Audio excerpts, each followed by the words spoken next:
Ladies and gentlemen, welcome. Happy Saturday. I hope this finds you well. It's Paul and I again, shortened bench. We're going to focus on the 2024 Texas football prospectus that Paul puts out every year. It is the seminal Bible for everything to do with the University of Texas football program for that particular year. He breaks down everything. Last week we went over the offense. And this week, we're going to focus on the defense side of the ball. And we have some specific things that we absolutely want to talk about. But, Paul, I'd love to give you an opportunity for those that didn't check in last week, what is the prospectus? What is happening with this? Because to me, and as I'll repeat this because I think Justin Wells is right, the second this thing hits, it is the start of the football season. So I'm really glad that I have it. I got my physical copy yesterday. What should we expect from this thing? Nice. Oh, you've already got the physical copy. I do. I get it showed up yesterday. I mean, the on-demand printing is scary fast. It is wild. Hey, you gotta hold it up for the people if it's within Yeah, well, arm's you know length. what? You chat and All right, finish this I'm way. gonna vamp and then you go do that. Hey, so the 2024 Longhorn Football Prospectus Thinking Texas Football is the annual Texas and conference preview. I say conference because now that conference is the SEC. It used to be the Big 12, and I've been doing this for 12 years now. It is a seminal work, as LC said. Some people call it the Burn Orange Bible. That's what they're calling it out there. But it's high praise. Well, there you go. There's the UT cheerleader on the back. And there's the front. There's our guy, Quinn Ewers. Look at that. That's beautiful. That's Will Gallagher's photography right there, folks. He is phenomenal at what he does. But nonetheless, the idea of this is to give you a full comprehension of what's coming, what's in store for the season. And it's an in-depth analysis of the Texas roster, every player, every position, every unit. It's an in-depth analysis of every opponent. I go multiple pages on every opponent with every little bit of insidery info that I can come up with. And then I even preview the other 7 SEC teams that we don't play. So there's actually 20 teams previewed in this little periodical. And I say little with quote marks around it. It came in at about 55,000 words this year. It's 157 pages in print. That's in not Connor and LC's hot hands. So that is the prospectus. You can buy the hard copy at Amazon. That's what LC was holding up. And then, of course, you can buy the e-versions on Smashwords and Apple. If you buy it on Smashwords, buy the EPUB, and you can just transition it to your iPad or your Kindle very easily. Don't buy the MOBI version. Amazon does not support that anymore.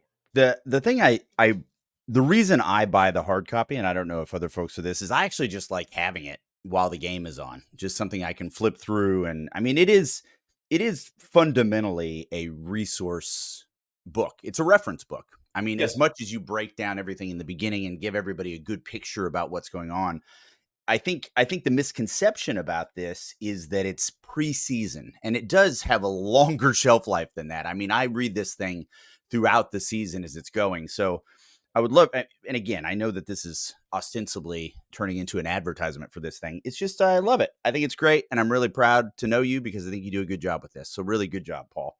Well, thanks, man. Those are kind words.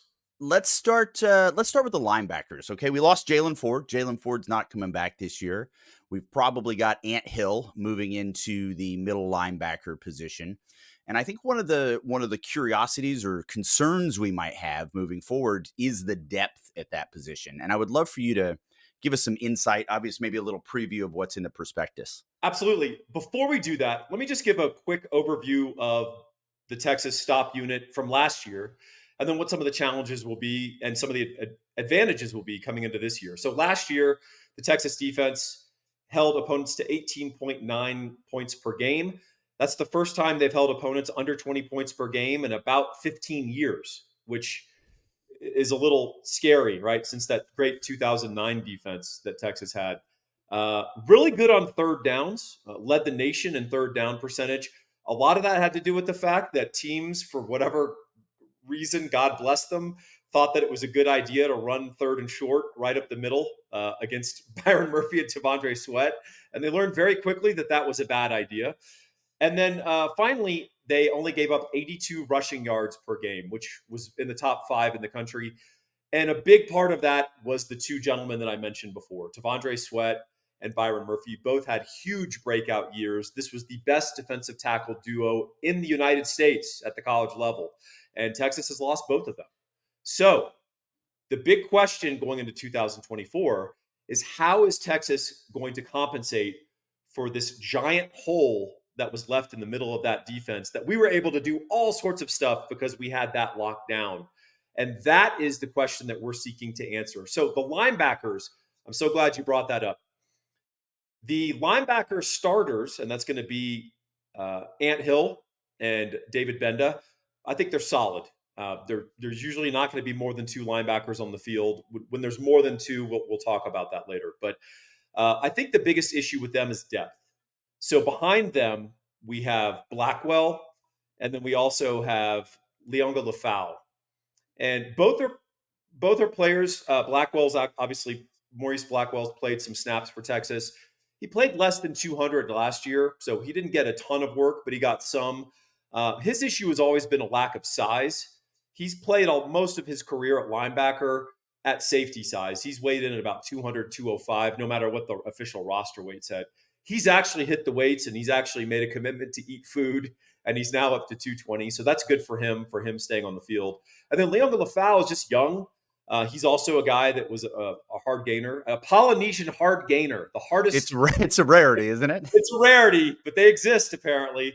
But they convinced him to live up to his roots, and he hit a couple of buffets, and he's up over 225 now, which is good. But they don't have a lot of experience, and they're not very proven. So if we have injuries at linebacker to either Anthony Hill or David Benda, Texas is in trouble. I would argue that this is probably our shallowest position, irrespective of offense or defense on the roster. We just cannot afford injuries to the starters there for any period of time. Let's talk a little about Anthony Hill specifically. Really great freshman year, very dynamic. He had 5 sacks. He had 14 tackles for loss. He really got after the quarterback, but he was best probably as a blitzer. And so Texas is going to try to move him to the Mike linebacker position, middle linebacker. People say, well, why would you do that? Well, one, that's his best NFL draft projection. And two, it's also where we have the biggest hole, where we need someone to step up. And the coaches love him because he's so serious about football. And they love the fact that he is just a great learner. And you saw that last year. So early in the year, he actually missed quite a few tackles. By the end of the year, he was the best tackler on the team. I mean, he is constantly learning and constantly getting better. So there's no reason to think that he can't go to that Mike linebacker position and excel. And when Texas wants to bring the heat, having that guy blitzing from the Mike position, sprinting up into a gap or timing a blitz on a twist, he is going to be hard to stop once he's on the move. I did say 14 tackles for loss. I meant 14 pressures on the quarterback. So I want to be accurate, that above all. So that's kind of the deal on the linebackers. David Benda is just a grizzled veteran. This is a guy who's gotten better every year. Frankly, in 2022, we were scaling back his minutes in the early part of the season. And then he played really well, particularly against Alabama in 2023. And that's what earned him more minutes. And before you knew it, David Benda was effectively a de facto starter. So he's carrying that on into 2024. He's a smart guy. He's a leader. And he's cleaned up a couple of bad habits that I think are going to make him an effective player and have a great swan song season for Texas. Well, it's also just an unbelievable motor on that guy. I mean, yes. We saw it's that famous clip in the Alabama game. That's just the want to and not quit that resulted in some negative yardage for those guys. So it is a position that is, in terms of the starters, we're not necessarily concerned about a major drop off. But as you pointed out, it's that depth that can create some scary situations for us moving forward. And we're going to get into some of the schematic things and how we move forward with all of this. But one thing that you pointed out at the very beginning of this was when you have 2 defensive linemen, like we had 2 NFL defensive linemen in Murphy and Sweat, I think that really covered a lot of flaws. And when teams figured out that, hey, we just need to become one-dimensional here and start throwing the ball, those blemishes really started to show themselves. So what do we? I want to move on a little bit to about what happened in 2023 with the pass defense, how it underachieved. I know our very own Eric Nahlin is very bullish on this new secondary, just in terms of intellect. But let's talk about where we were and where we're headed with this particular position group.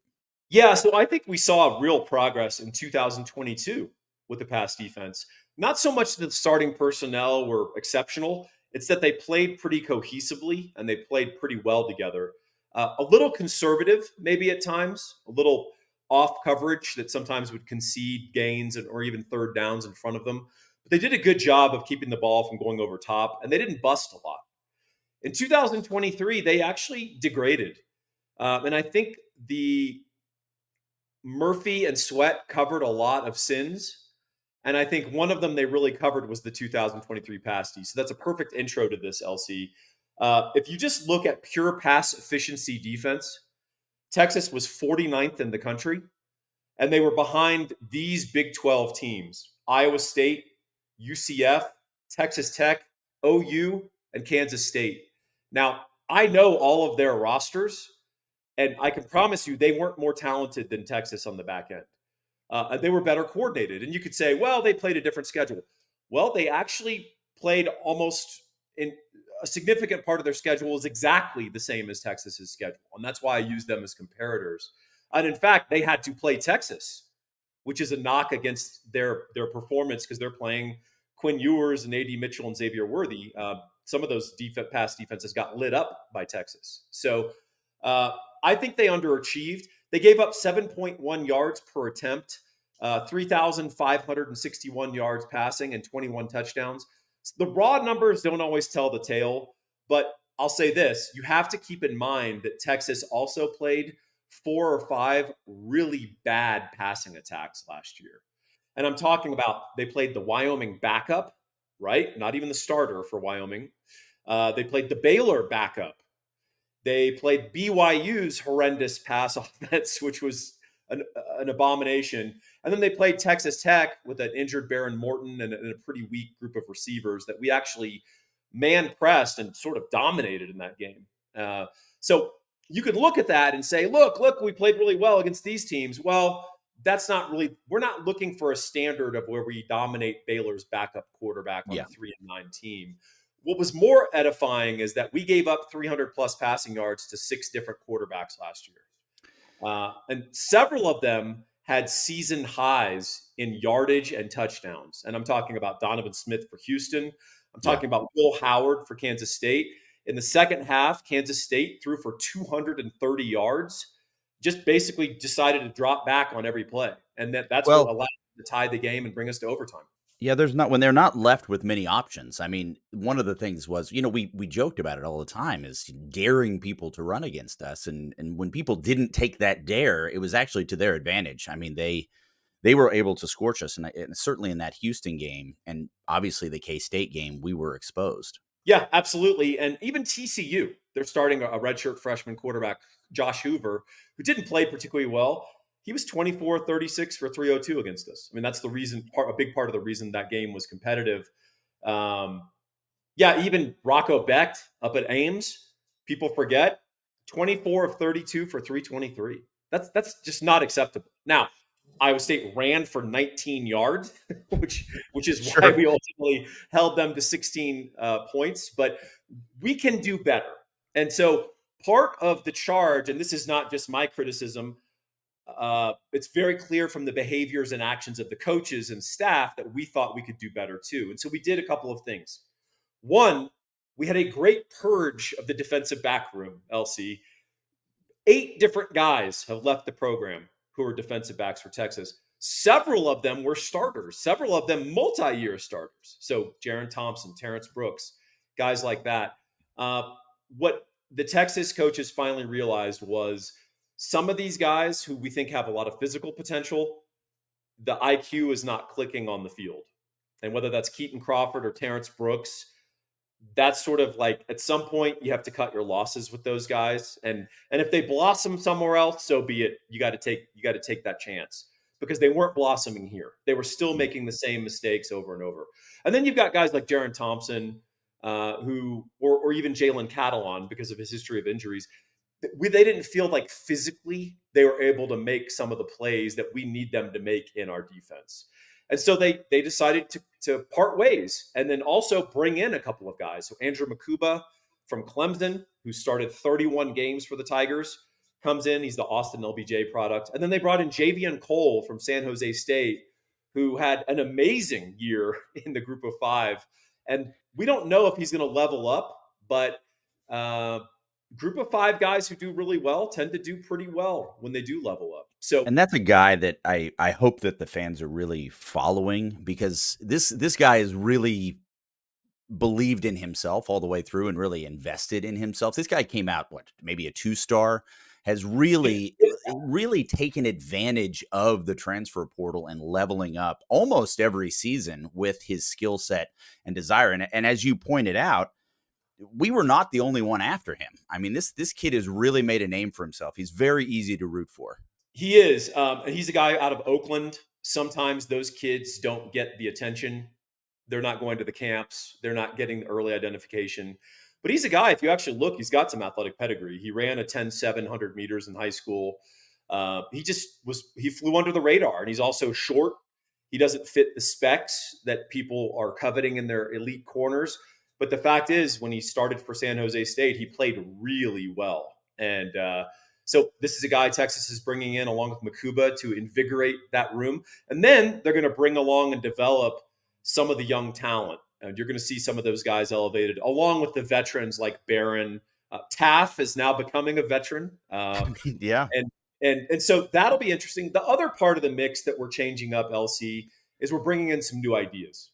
Yep. We are going to try to reinvigorate sort of the schemes and the coaching and the X's and O's part of the pass defense in particular.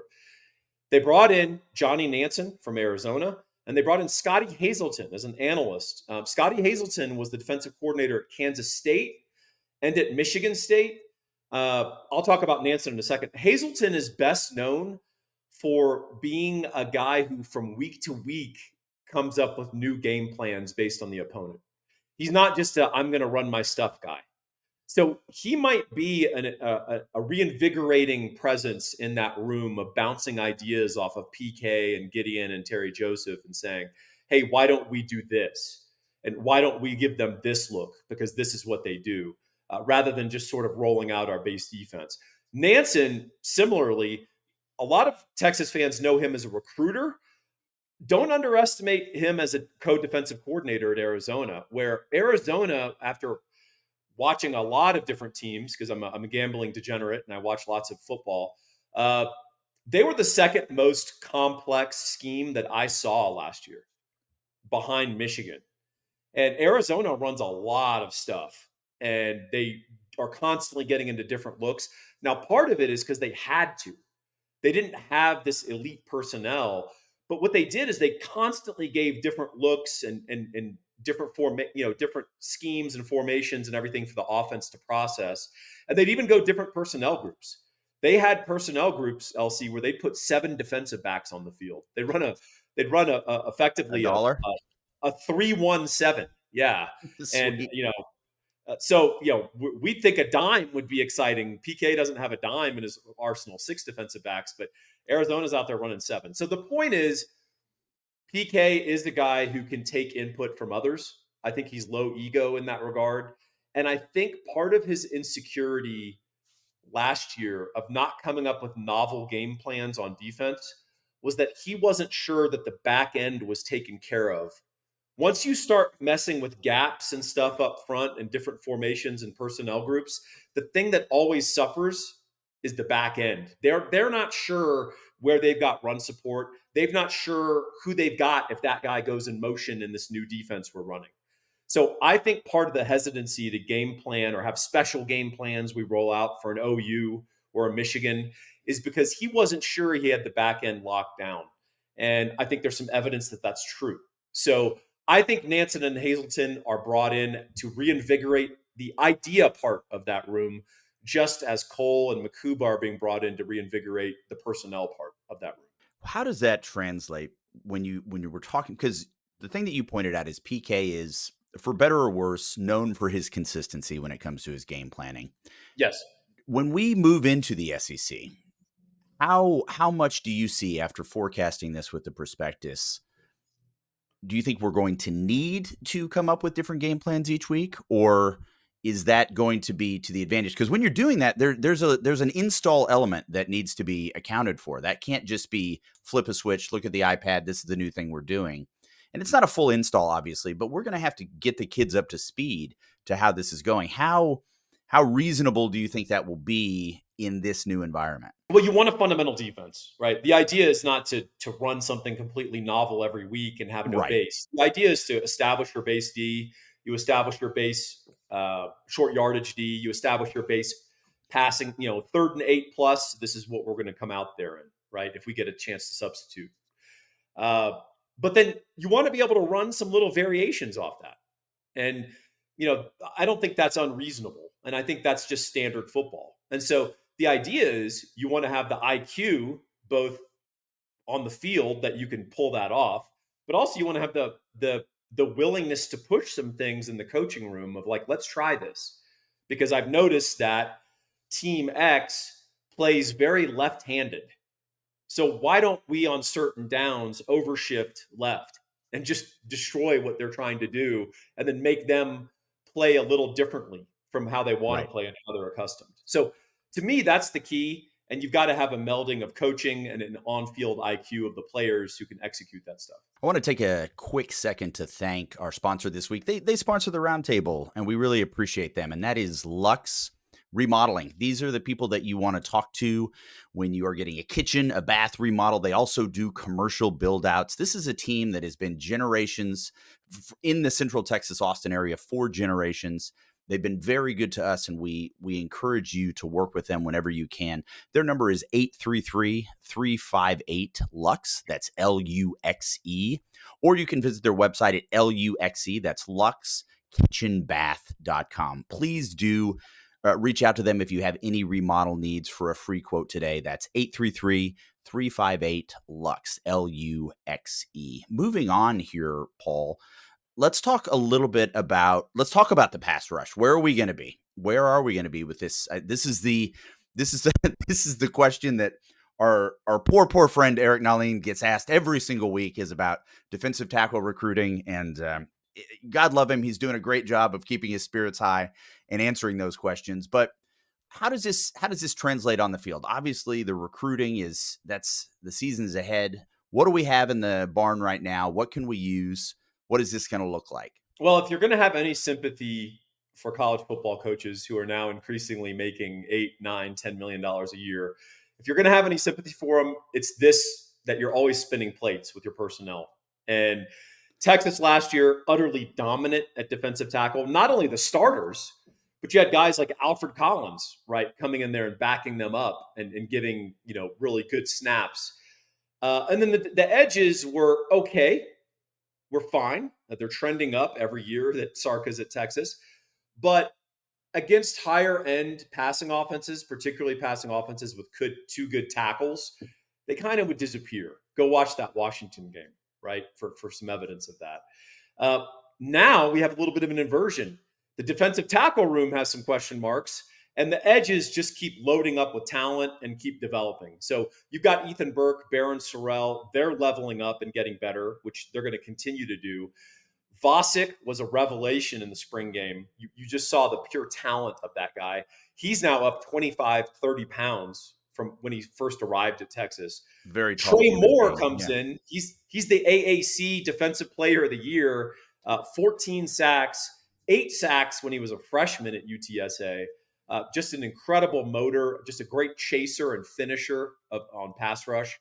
And then you bring in Colin Simmons, who is, arguably one of the best pass rushing recruits that Texas has landed in a decade or plus. So suddenly this room is invigorated. You've got guys everywhere. And suddenly guys like Justice Finkley, who were, called on to take major snaps, now might be the 5th best edge in your room or the 6th best edge in your room. So pass rush, it's going to get better. Interior pass run defense, it's gonna decline because you can't get better than Murphy and Sweat. So the question is, our Alfred Collins, our Vernon Broughton, are some of these assets who have been on the roster for a long time going to step up in their contract year? And simultaneously, these three transfers we brought in, two from Arizona, Savea Norton, who played solidly at Arizona, but by no means stars. I think Texas fans tend to get a little ahead of their skis on that. And then they brought in Jermaine Lole, who's a really fascinating player. He was one of the best defensive tackles in college football in 2020. In Right. 2019. He hasn't been really productive since then. He did stay injury free last year for Louisville, uh, and played solidly. I went and watched some of his film. He was fine, but he did not look like the player that was crushing people when he was playing for Arizona State. So we don't know what we're going to get out of him in his seventh year. But the point is, we have enough bodies. The question is, are we going to be a 6 out of 10 at defensive tackle, or are we going to be a 7.5 out of 10? Because if we're a 7.5 out of 10, we're good. It's a good We've problem got to have. improvements in other parts of the defense that will compensate. But we really need Alfred Collins. We really need Bill Norton. We need guys like that to come through in a big way for us.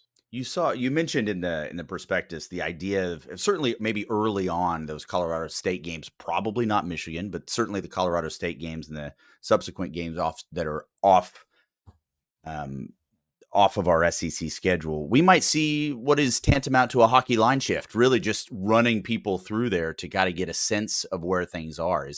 Is that how you see that going in for the rep count for these guys? Yeah, we're just going to run people through. And if Sadir Mitchell plays himself into shape this August in summer camp, if we get more consistency out of Jere Bledsoe, those guys can factor in as well. So I want to throw those bodies in there constantly during games. And Michigan, we're going to have to play a lot probably just to keep up the intensity level, because I don't see how Michigan beats us throwing the ball.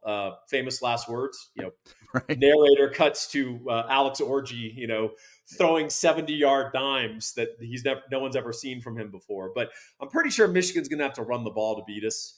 And so we're going to need the best Bill Norton, the best Alfred Collins, the best Jermaine Lole that they can bring. But in these other non-cons, we got to play 7 DTs and just rotate them through and see who's ready to ball this year, and then elevate those guys and accentuate their snaps and then minimize everyone else's. This has been obviously we're talking about the defense here. I really appreciate you taking the time to do this, Paul. Is there anything further that you would like to highlight in this? Because again, this is what we're talking about here is purely supplemental to this book.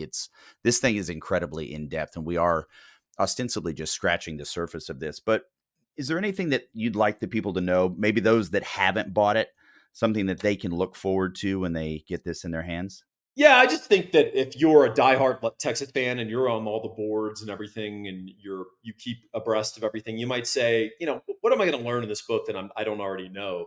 And I think a lot of people say quite a lot, because I'm able to go really in depth and uncover nuggets that you may not be aware of, or have you think about the game a little bit differently than how maybe the corporate media or previews are framing things in I think sometimes an overly simplistic way.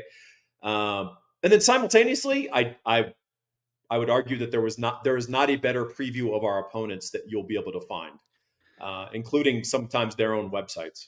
Well, I've definitely, I've probably broken many, many codes in doing this, but in hyping you up, I've definitely mentioned this book to some people that are not Texas people, and they've looked at it and are massive fans of your previews of the SEC. So I will say that folks that aren't even Texas fans can absolutely get something out of the SEC analysis, because there's a lot in there that, as you pointed out, isn't generally available to the general media. Rather, they kind of cover the surface level of things, and you definitely go in much more depth. Well, thank you, Paul. I appreciate you doing this. This has been our Saturday roundtable. We are going to, as we move closer to the season, call upon Paul to maybe preview some of the things that are in this book when it comes to some things that are opponent specific. But in the interim, we do recommend that you please go out, get the book. It's available on Amazon. Like I said, the fact that this thing was ordered, I think maybe 48 hours ago, and now it's in my hand, just, printed, is scary to me. But it's here. You can get it in all your e-readers as well. So please check that out. And also check us out at InsideTexas.com. We are running a special right now. It is 2 months. You get 2 months for $1. I've seen some things in the comments about us just giving away information for free and why should you subscribe? Well, again, this is the surface, y'all. We are just kind of scratching the surface of the things that are available to you at Inside Texas. And if you're willing to risk one of your money bucks for 2 months of insight, I think you'll be pleasantly happy with that investment. So please check us out at InsideTexas.com. Use that promo code IT1 to get 2 months of Inside Texas. Well, thank you, Paul. Is there anything you'd like to add? I'm keeping my hands away from the keyboard. I promise not to cut you off. As he drops them right then as he's about to hit it off. Nothing. I think if you're a diehard Texas fan or even an SEC fan, you'll benefit from this book. You'll really enjoy it. And as Elsie said, you'll reference it throughout the season. If it's not your taste, that's fine too. Just go join Inside Texas and you'll get a lot of great info there as well. For Paul and I really appreciate you checking in. Have a great weekend.